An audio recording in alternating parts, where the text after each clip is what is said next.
Potting the balls along the cushion on a snooker table is incredibly difficult, and that's because you have to approach the pockets from their tightest angle. That is, unless you know the secrets that make these shots a lot easier. To pot this shot, I'm going to need to make a simultaneous contact between cushion and red. This is almost certainly wrong, and although you can still pot the ball like this, you're making it a little bit harder for yourself. To help explain this, I'm going to use these two reds that are touching. Because they're directly lined up to the pocket, the majority of contacts will knock the second red in. But what if I play the first red towards the black spot? You'd expect it to knock the second red wide, but actually straightens it up. To see why this happens, we're using these two marked balls, and you can see if you watch the blue 10 ball here, that the back of it is just fractionally pulled wide, because the contact time isn't instantaneous, and this causes the pot to miss. But the same effect applies on regular shots, like here where I've got a lot of angle and I'm trying to pot the 10 ball into that pocket there. This is where I want the cue ball to go on contact, but as you can see I hit it a fraction thick. This should still more or less go in, maybe rattle on the near jaw, but in fact the pot misses by a long way, and this is because the object ball's thrown wide. And the thinner the shot is, the more of this throw you have to allow for. Snooker players generally get used to this with practice, but this is all caused because the contact between cue ball and object ball isn't instantaneous, and the little bit of friction drags it wide. But what happens if I do the same thing on the cushion? This is why you don't want to be lining up the shot to hit cushion and ball at the same time, because it will throw the object ball wide into the cushion, and if it's a steep enough angle, this could cause it to miss by the time it gets to the pocket. But luckily you can play the shot a little bit thinner than this because the cushion flexes a little bit. So if you aim to hit the cushion very fractionally before the ball, about that much, you'll end up knocking it directly down the cushion towards the pocket. Just remember, this is only a tiny fraction. So in order to pot the red, I need to play it fractionally cushion first. If you don't believe me, try it. But unfortunately, playing shots accurately along the cushion is a little bit more complicated than this. And to be truthful, a little bit easier than I've already made out.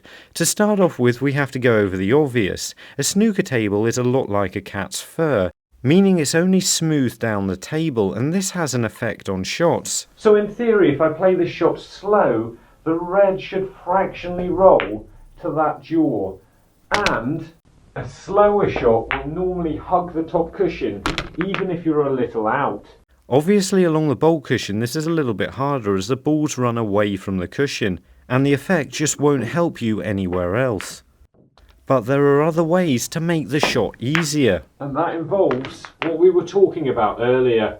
Because when you're near a cushion you don't have to worry so much about the object ball throwing wide. And this makes the shot quite a bit easier, because even if you're playing it from quite a steep angle, because the cushion slows the cue ball down, it prevents it from throwing the object ball so wide.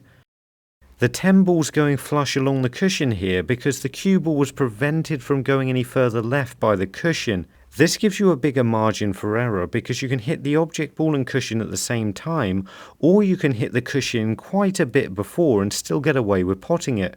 But you're better off hitting the cushion just a hair before the object ball, unless you're using sidespin. The crucial thing to note here is if you play a shot with sidespin, it throws the object ball in the opposite direction. So left hand side throws the object ball to the right here. So if you use exactly the right amount of sidespin, it'll basically eliminate the throw. The thinner the shot, the more side you're going to need. But if you get it right, you can play it dead in line and it'll go straight to the pocket.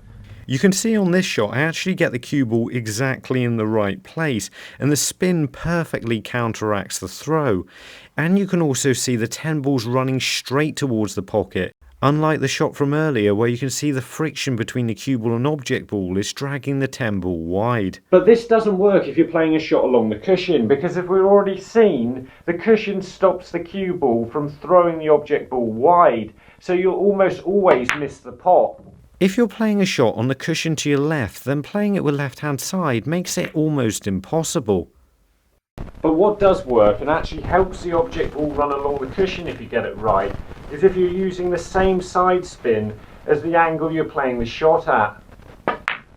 If the cushion's on the opposite side of you to the spin you're putting on the cue ball, then this can help you play the shot along the cushion. The side spin will make it a little bit harder to aim accurately, and you may find you don't hit anywhere near the correct place on the object ball. But if you do, you can get away with hitting a little bit thicker and a little bit thinner. Which is good because it means whatever cushion you're playing the shot along, as long as the ball's tight to the cushion, you have a slightly bigger target to aim for. But what if the ball isn't tight on the cushion?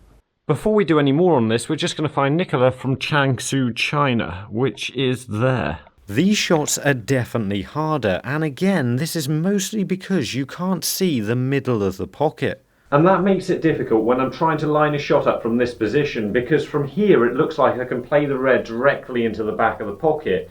But in reality, I've actually got to aim to play the red onto the far jaw. This is a problem caused by perspective. It looks from a wider angle like you have to play the shot in this direction, but really if you want to consistently pot these shots, you need to be aiming them onto the far jaw. The next thing that makes cushion shots difficult is spin. Not the spin you put on the cue ball, but the spin that's transmitted onto the object ball whenever it comes into contact with a cushion or jaw. So you have to play the shot in a certain way. What this means is if you're playing a shot like this, you can't afford to hit the cushion at any stage, partly because the pocket on a snooker table is just too tight, but mostly because it'll spin the object ball away from the pocket, and this will get worse the harder you hit it. So if you play the shot quite wide onto the far jaw, it's likely to go in, but if you play it onto the near jaw and hit the same place, it's likely to miss, and this is mostly because the cushions spin the ball out. And even if you manage to finish straighter on the shot, this isn't necessarily going to be easy, because you could end up with some awkward bridging. So we're going to be looking at bridging off the cushion a bit after we find Talal from Manaman, Bahrain, which is about there. With these shots, you need to adjust your bridge depending on how close the cue ball is to the cushion. When you're playing a shot off the cushion, you don't want to be striking down from too high or getting your bridge hand in the way of the cue ball somehow. You want to keep your bridge hand as low as possible and run the cue between your first finger and thumb, hopefully fairly parallel to the cushion. And lining the shot up isn't quite the same either. When you're playing a shot off the cushion, it might look like you're playing it with a lot of side spin, or you might be playing it with a lot of side spin and not realise it. To find out, just play the cue ball up and down the spots, but play it from back on the cushion, and what you discover might surprise you. If you're a little bit further away, I never really think it matters what position your fingers are on the cushion, as long as they're stopping it moving from side to side. I usually think this is a fairly easy shot to get right. The only other thing I suggest learning for when you've got shots that are this close to the cushion is if you want to play a power shot, sometimes your cue drops off the back of your bridge very easily. So what I'd suggest doing is learning how to put your fingers on the table like this and give yourself a little bit more space. This takes a bit of practice before you can actually get it steady, but once you do, it's a lot easier to play shots with a bit more power. We've talked quite a bit in this video about aiming correctly and playing shots with side spin, so if you want to find out more about that, have a look at these two videos. And remember, don't just watch, play, and make the commitment to becoming a better player by subscribing to the channel and visit the website. See you later.